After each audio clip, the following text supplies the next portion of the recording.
Students, welcome to VGA Creative Classes with Beja sir. Topic set. Today we are explain a most important topic set. Lecture first में भी हमने set के बारे में बात की थी और लेक्चर सेकंड में भी सेट के बारे में बात करेंगे, ठीक है। तो लेक्चर फर्स्ट में हम लोगों ने सेट के बेसिक इंट्रोडक्शन के बारे में बात की थी। अब लेक्चर सेकंड में उसके टाइप्स कैटेगरी क्या क्या होती हैं उनके बारे में भी बात करेंगे। लेक्चर सेकंड को स्टार्ट करने से पहले फर्स्ट लेक्चर में जो हमने बताया था how to write a set को लिखते कैसे हैं, तो उसकी मैंने दो फॉर्म बताई थी, सेट बिल्डर फॉर्म और रोस्टर फॉर्म। तो सेट बिल्डर फॉर्म और रोस्टर फॉर्म को एक आध दो एग्जांपल पहले कराते हैं, उसके बाद हम आगे बढ़ते हैं लेक्चर सेकंड में, ठीक है। तो हमने पहला एग्जांपल यहाँ पे दिया है केवल कंसेप्ट को रिवाइज करने के लिए। एक एग्जांपल हमने यहाँ पर फर्स्ट दिया है, कन्वर्ट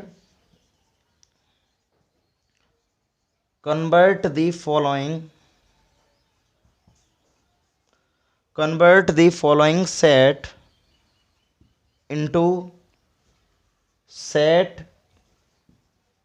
builder फॉर्म। हमारे पास कोई एक सेट दिया गया, उसको हमें सेट बिल्डर फॉर्म में लिखना है, 2 4 8 16 32। ये अभी हमारी रोस्टर फॉर्म में, टेबुलर फॉर्म में। मैंने बताया था लेक्चर फर्स्ट में टेबुलर जिसमें सभी एलिमेंट शो होते हैं और जिस डेफिनेशन से शो होते हैं वो हमारी मतलब सेट बिल्डर फॉर्म होती है। तो इसको हम डिफाइन किस तरह से करें, तो हमने देखा यहाँ से, अगर मैं इसको लिखना चाहें तो हम लिख सकते हैं इसको 2 की पावर 1, 2 की पावर 2, 2 की पावर 3, 2 की पावर 4 और 2 की पावर 5। तो अगर हम इसको डिफाइन करें सेट बिल्डर फॉर्म में, तो x such that x belongs to 2 की पावर n, ठीक है। लिख सकते हैं यहाँ पर n यहाँ पर दिया गया, लिखो यहाँ पर where n belongs to natural number. n किसको बिलोंग करेगा, नेचुरल नंबर को। अब जब n नेचुरल नंबर को बिलोंग करेगा भी, तो यहाँ पर तुम्हें कंडीशन भी शो करनी पड़ेगी कि नेचुरल नंबर 1 से स्टार्ट है और 5 तक केवल मूवमेंट कर रहा है। तो तुम यहाँ पर लिखोगे 1 is less then x is less then, x की जो वैल्यू है, x का मतलब ये x से डायरेक्टली बिलोंग कर, हम यहाँ पर n कर ले रहे, n भी अगर मैं यहाँ पर कर लेंगे तब भी गलत नहीं होना है। तो n की वैल्यू 1 से बड़ी है और उसके इक्वल है, और 5 से छोटी है और उसके इक्वल है, तो इस कंडीशन को ये सेटिस्फाई करेगा, ठीक है। अब इसी तरह से एक सेकंड एग्जांपल की अगर हम बात करें, तो सेकंड एग्जांपल हमें दिया गया है, वो भी हमारा सेट बिल्डर फॉर्म का ही है, ठीक है। उसको भी हमें सेट बिल्डर फॉर्म में ही लिखना है। लेकिन सेकंड एग्जांपल में हमसे ये बोला गया है कि हमारे पास कोई एक सेट दिया गया V। लेक्चर फर्स्ट में ये बताइए सेट को लिखने का जो मेथड होता है वो तो ये सो मैंने बता ही दिया तुम्हें, लेकिन वो किसके इक्वल होता है, वो लेटर हमेशा कैसा होता है, कैपिटल लेटर होता है। अब हमें यहाँ दिया गया 149 डेटस करके, यहाँ पर दिया गया 100। तो जब हम इसको ब्रेक करेंगे तो 1 का स्क्वायर, 2 का स्क्वायर, 3 का स्क्वायर, डेटस करके यहाँ पर 10 का स्क्वायर, यानी नेचुरल नंबर का स्क्वायर है यहाँ पर, वो भी 10 तक। तो हम जब इसको लिखेंगे तो ये हो जाएगा x such that x belongs to, अब यहाँ पर नेचुरल नंबर आ गए तो हम यहाँ पर लिख सकते हैं n की पावर 2 और n belongs to natural number. और यहाँ पर हम कंडीशन भी शो कर देंगे क्योंकि पावर यहाँ पर n कंडीशन यहाँ दे दी गई है, तो यहाँ पर हम n भी लिख सकते हैं और x, क्योंकि x डायरेक्टली इसको बिलोंग करेगा, तो यहाँ पर लिख सकते हैं 1 is less than equal to n, small n is less than equal to, कहाँ तक गया ये, 10 तक। That is the answer. अच्छा, तो अभी हमने सेट बिल्डर फॉर्म को लिखना सीखा, काफ़ी सारे क्वेश्चंस हम करेंगे, पहले इसके बेसिक कंसेप्ट को क्लियर करते हैं। अब इसी के साथ हम बात करेंगे types of set. Basic types of set क्या होते हैं, सभी टॉपिक्स को ढंग से तैयार करना है। Types of set, number first empty set, या हम इसको बोल सकते हैं null set. Second singleton set, बिल्कुल ऐसे ही कंसेप्ट हैं, एक बार बताएंगे, डीपली बताना ज़रूरी है क्योंकि पता होना चाहिए कौन कौन से कैटेगरी के सेट हमारे पास होते हैं। कोऑर्डिनल नंबर, या हम इसको बोल सकते हैं cardinality.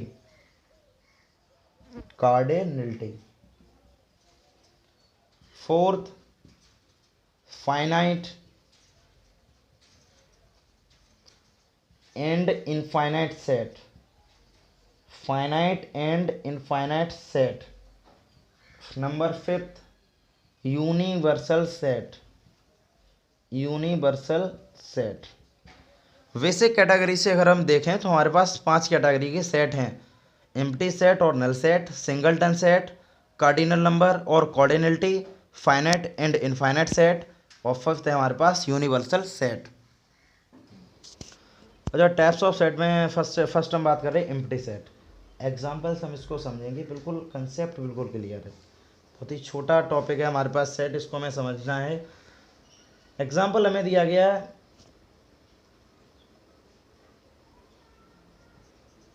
The set of all real number, the set of all real numbers whose square is -1।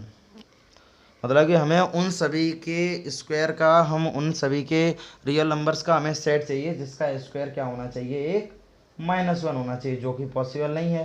तो इसका मतलब इसके अंदर कोई भी सेट, कोई भी एलिमेंट्स नहीं आएगा। तो डायरेक्टली हमें इससे क्या पता लगा कि एम्प्टी सेट और नल सेट वो होते हैं जिनके अंदर कोई भी एलिमेंट लाई नहीं करता है।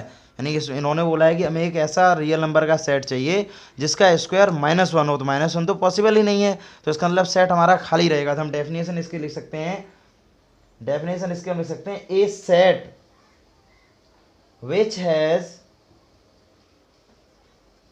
which has no element, a set which has no element is called the null set, null set, या हम इसको बोल सकते हैं empty set। पहले हमने एग्जाम्पल से इसको समझा है कि ऐसा सेट जिसमें कोई भी एलिमेंट लाई नहीं करता उसको हम लोग बोलते हैं नल सेट या एम्प्टी सेट। एम्प्टी मतलब खाली, उसमें कुछ होना ही नहीं चाहिए। तो ए set which has no elements is called the null set और एम्प्टी सेट। ठीक है, it is represented by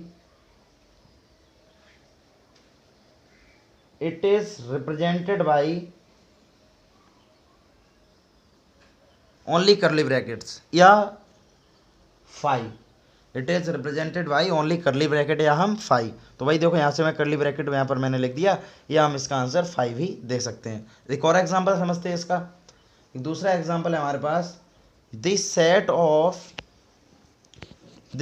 of all rational number, the set of all rational number whose square is 2। ऐसा कोई भी रेशनल नंबर हमारे पास नहीं है जिसका स्क्वायर 2 होता हो। तो मान लिया अगर ए हमने कोई सेट मान लिया तो इसके अंदर भी कोई भी एलिमेंट कंटेन नहीं करेगा। तो या तो हम ये लिख सकते हैं, या तो हम 5 लिख सकते हैं। और ध्यान में ये रहना चाहिए, एलिमेंट कोई भी कंटेन नहीं करेगा, इसका मतलब ये नहीं कि 0 एलिमेंट है, तो हम इसको ये नहीं लिख सकते हैं कि 5 के अंदर मैंने 0 बना दिया तो ये हमारा सेट हो गया, क्योंकि इसके अंदर एलिमेंट 0 है, तो इसको तो हम ऐसे लिख ही नहीं सकते हैं। उसके अंदर हमें एक भी एलिमेंट शो नहीं करना है। या तो हम फाइनली उसको 5 से रिप्रेजेंट करेंगे, या हम केवल खाली ब्रैकेट की और करली ब्रैकेट से ही रिप्रेजेंट करेंगे। अच्छा, दूसरा है हमारे पास सिंगलटन सेट। तो सिंगलटन सेट का मतलब बट से ही मीनिंग क्लियर हो रहा है इसका, सिंगल यानी कि एक ऐसा सेट जिसके अंदर केवल एक एलिमेंट हो। तो डेफिनेशन बिल्कुल इजी है, इस सेट हैविंग ओनली 1 एलिमेंट, एक सेट ऐसा हो जिसके अंदर केवल एक एलिमेंट हो, उसको हम लोग सिंगलटन सेट कहते हैं। एग्जाम्पल इसका वेरी इजी एग्जाम्पल है। एग्जाम्पल अगर हम दें इसका तो यहाँ पर लिख सकते हैं, a set containing even prime number, एक ऐसा सेट है जिसके अंदर केवल इवन प्राइम नंबर कंटेन करता हो। तो इवन प्राइम नंबर अगर हम कंटेन करने की बात करें तो इवन प्राइम नंबर केवल हमारे पास 2 ही है। 2 एक ऐसा नंबर है जो केवल इवन प्राइम नंबर है, तो इसके अंदर केवल एक ही एलिमेंट लाई करेगा, तो ये हमारा होगा सिंगलटन सेट। केवल जिसके अंदर एक एलिमेंट लाई करता हो वो सेट हमारे सिंगलटन सेट होते हैं।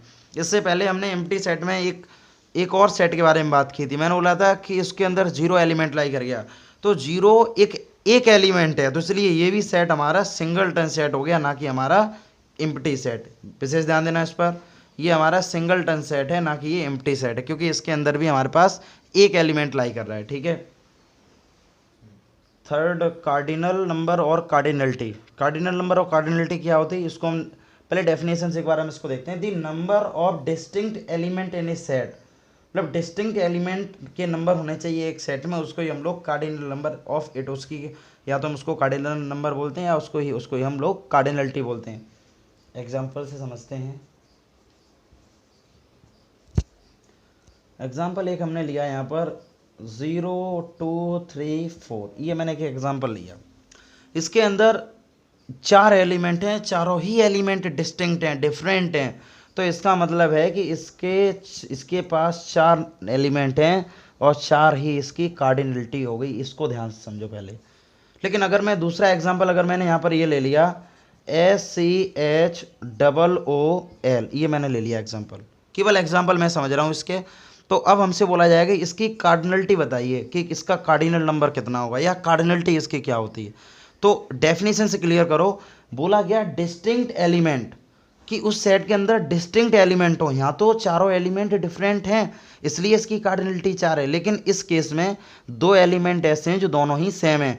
लेकिन अब तुम ये बोलोगे सर हमने बताया था कि रिपीटेशन अलाउड नहीं है, लेकिन एग्जाम्पल को समझने के लिए केवल मैंने इसको बताया है। तो डिफरेंट एलिमेंट मेरे पास कितने, केवल 1 2 3 4 और 5। तो कार्डिनलिटी इसकी कितनी हो गई, 5, ना कि 6। केवल हमें ये ध्यान देना है कि कोई भी सेट है उसमें डिफरेंट एलिमेंट कितने हैं, और डिफरेंट एलिमेंट ही उसके कार्डिनल नंबर या कार्डिनलिटी को शो करते हैं, ठीक है। अच्छा, तो इसके बाद हम बात करते हैं finite and infinite set. Finite set की अगर हम बात करें तो ए set which has finite number of elements is called finite, otherwise infinite. मतलब एक निश्चित वैल्यू अगर हमें गिवन है, निश्चित नंबर ऑफ एलिमेंट्स अगर हमारे पास गिवन है, तो वो सेट हमारा फाइनाइट सेट होता है। जैसे एक एग्जांपल की अगर हम बात करें, एग्जांपल एक सेट है हमारे पास x such that x is belongs to first 100 natural number. अब देखो यहाँ से, मतलब कि हमारे पास एक सेट दिया गया, वो भी एक ऐसा सेट है जिसमें शुरुआती 100 नेचुरल नंबर हैं। तो एक फाइनाइट वैल्यू है कि हमारे पास नेचुरल नंबर्स हैं, लेकिन कितने नेचुरल नंबर हैं, 100। जैसे इसी तरह से एक दूसरा एग्जांपल अगर हम ले लें तो x सच दैट x, ठीक है, belongs to first 10 odd number, शुरुआत के 10 ऑड नंबर। तो मेरे पास ऑड नंबर हैं, लेकिन कितने ऑड नंबर हैं, 10। तो ये जो एग्जैक्ट वैल्यू जो हमारे पास के बने, इसी को हम बोलते हैं फाइनाइट, अदरवाइज इनफाइनाइट। अगर मैं मान लो हमें ऐसे ये बोल दें, कोई भी एक एलिमेंट हमारे पास दिया गया x such that x belongs to natural number. मैंने यहाँ पर बोल दिया x एक ऐसा सेट है जो नेचुरल नंबर को बिलोंग करेगा। तो नेचुरल नंबर को जब वो बिलोंग करेगा, तो नेचुरल नंबर का मतलब इनफाइनाइट नंबर, कोई भी हमारे पास फाइनाइट वैल्यू नहीं है। तो इसलिए ये वाला सेट हमारा कैसा हो गया, इनफाइनाइट। जिसमें हमारे पास एक फाइनाइट वैल्यू अगर गिवन हो तो हमारा फाइनाइट सेट होता है, अदरवाइज जो जिसमें इनफाइनाइट वैल्यू गिवन हो तो हमारा कौन सा सेट होता है, इनफाइनाइट सेट होता है, ठीक है। इसी के बाद हम बात करेंगे यूनिवर्सल सेट। तो यूनिवर्सल सेट की डेफिनेशन से क्लियर अगर हम करें, a set containing all the possible elements is called universal set. एक ऐसा सेट जिसमें सभी पॉसिबल एलिमेंट्स आ सकते हैं, उसको हम लोग यूनिवर्सल सेट बोलते हैं, ठीक है, यूनिवर्सल सेट बोलते हैं। इसको हम लोग represent, it is represented by you, या तो हम इससे यू से रिप्रेजेंट करते हैं या हम इसको रिप्रेजेंट करते हैं म्यू, जिसको बोलते हैं, इससे रिप्रेजेंट करते हैं, ठीक है। एक एग्जांपल हमने इसका लिया है, मैंने कोई एक सेट दे दिया 1 2 और 3। अब हमने तुमसे पूछा कि अच्छा हमें ये बताओ इसका यूनिवर्सल सेट क्या होता है। तुमने बोला कि सर एक ऐसा सेट हमें चाहिए, एक ऐसा सेट चाहिए जिसमें जितने भी पॉसिबल इवेंट्स इसके हैं सभी उसके अंदर आने चाहिए, भाई हमारा यूनिवर्सल सेट होता है। तो एक बच्चे ने एग्जांपल दिया कि सर इसका यूनिवर्सल सेट हो गया 0 1 2 3 4 5 6 7, ये इसका यूनिवर्सल सेट हो गया। दूसरे ने एक एग्जांपल दे दिया कि सर 1 2 3 4 5 डैश करके ये इसका यूनिवर्सल सेट हो गया। और एक ने और एग्जांपल दे दिया तो उसने क्या कर दिया, -1 0 1 2 3 ये इसका यूनिवर्सल सेट हो गया। तो हमारे अकॉर्डिंग क्या है, डेफिनेशन के अकॉर्डिंग ये भी यूनिवर्सल सेट है, ये भी यूनिवर्सल सेट है और ये भी, क्योंकि डेफिनेशन में हमने क्या बोला है कि जितने भी पॉसिबल एलिमेंट्स हैं उसके, वो उसके अंदर आने चाहिए। अगर वो उसके अंदर आ रहे हैं तो वो उसका यूनिवर्सल सेट होगा।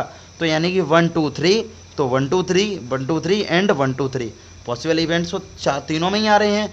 तो इसका मतलब तीनों ही ये हमारे कैसे सेट हो गए, यूनिवर्सल सेट हो गए। तो बस समझना हमें ये है कि यूनिवर्सल सेट होता क्या है।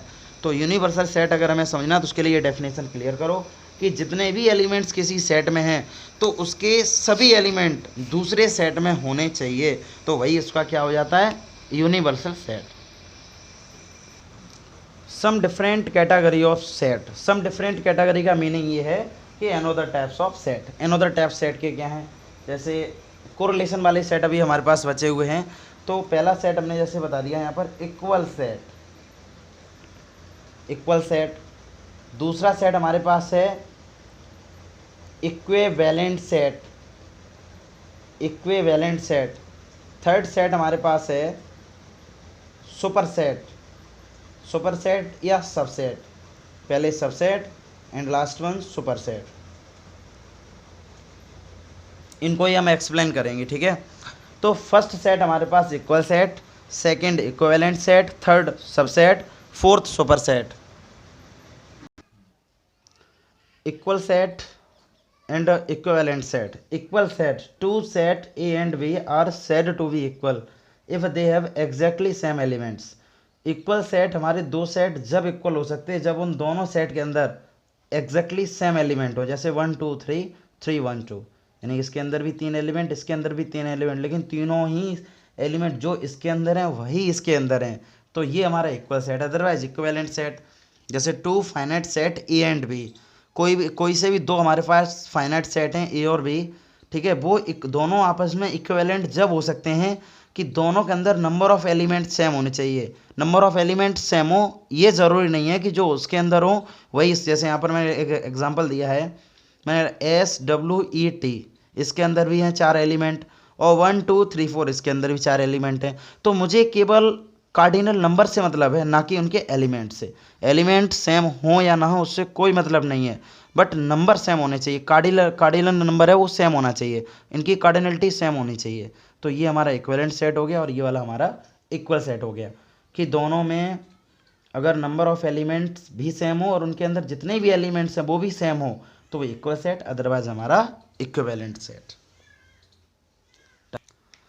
सबसेट, सबसेट की अगर हमने बात की है तो ए set A is called a subset. जो ए है वो सबसेट, अगर ए किसी का सबसेट है तो सबसेट कैसे होगा, of B if and only if all the elements of A are in B. A के जितने भी एलिमेंट है वो बी में होने चाहिए तभी तो वो सबसेट होगा। जैसे ये एग्जांपल हमने दिया है यहाँ पर, ये एग्जांपल को देखें। एग्जांपल यहाँ पर ये गिवन है A is equal to 1 2 and we हमें दिया गया यहाँ पर 1 2 3 4 5 और 6, ये हमें दिया गया बी। तो ए के जितने भी एलिमेंट हैं वो बी में हैं, तो इसका मतलब ए है वो बी का सबसेट हो गया है, क्योंकि सबसेट का मतलब है इसका ही एक पार्ट ए है, क्योंकि ए के जितने भी एलिमेंट हैं वो बी में हैं, तो ए क्या हो गया, इसका सबसेट हो गया। अगर ए बी का सबसेट है और बी के अंदर सभी एलिमेंट हैं तो बी क्या हो गया, सुपर सेट। तो भाई मैंने यहाँ पर इसको एक्सप्लेन भी किया है, if A is a subset, अगर ए सबसेट है बी का तो then B is called super set. अगर ए बी का सबसेट है तो बी क्या होगा, इसका सुपर सेट, क्योंकि बी एक ऐसा सेट है जिसके अंदर सभी एलिमेंट कंटेन करेंगे। वही चीज़ मैंने यहाँ पर बताई है कि अगर ए किसी का भी अगर बी का सबसेट है तो बी के अंदर जितने भी एलिमेंट हैं, ठीक है, बी के अंदर जितने भी एलिमेंट होंगे वो क्या कंटेन करेंगे, वो सुपर सेट की तरह बिहेव करेंगे। यानी अगर दूसरी डेफिनेशन को अगर हम इसको एक्सप्लेन करें तो ए अगर बी का सबसेट है तो ए के अंदर जितने भी एलिमेंट है वो बी के अंदर कंटेन करेंगे, और इसीलिए बी को बोलते हैं सुपर सेट और ए को बोलते हैं सबसेट। तो A is called subset then B is called super set. Lecture second में लास्ट टॉपिक हमारे पास सुपर सेट। आगे भी हम लोग डिस्कशन करेंगे टॉपिक के बारे में। सेट आगे भी काफ़ी मतलब सब पावर सेट है और भी काफ़ी सारे टॉपिक हैं इसके जो हम लोग एक्सप्लेन करेंगे। तो जो भी स्टूडेंट इन वीडियोस को देखते हैं, ये मैंने फर्स्ट लेक्चर में भी आप सभी को बताया है, तो आपके कांटेक्ट में जो भी स्टूडेंट हों उनसे ये संदेश मैसेज पहुंचा दो सभी स्टूडेंट कि हम लोग स्टार्टिंग से सिलेबस को कवर करेंगे। तो जो भी उनके डाउट हैं सभी इन वीडियोस में क्लियर करेंगे, ठीक है। तो इसलिए इन वीडियोस को देखें, प्रॉपर तरह से देखें। अगर नहीं समझ में आ रहा तो बार बार वीडियो को देखें और जो भी डाउट है उसको कमेंट बॉक्स में बताएं कि क्या नहीं समझ में आ रहा है, तो इससे नेक्स्ट वीडियो में हम इम्प्रूवमेंट करें, ठीक है। Thank you.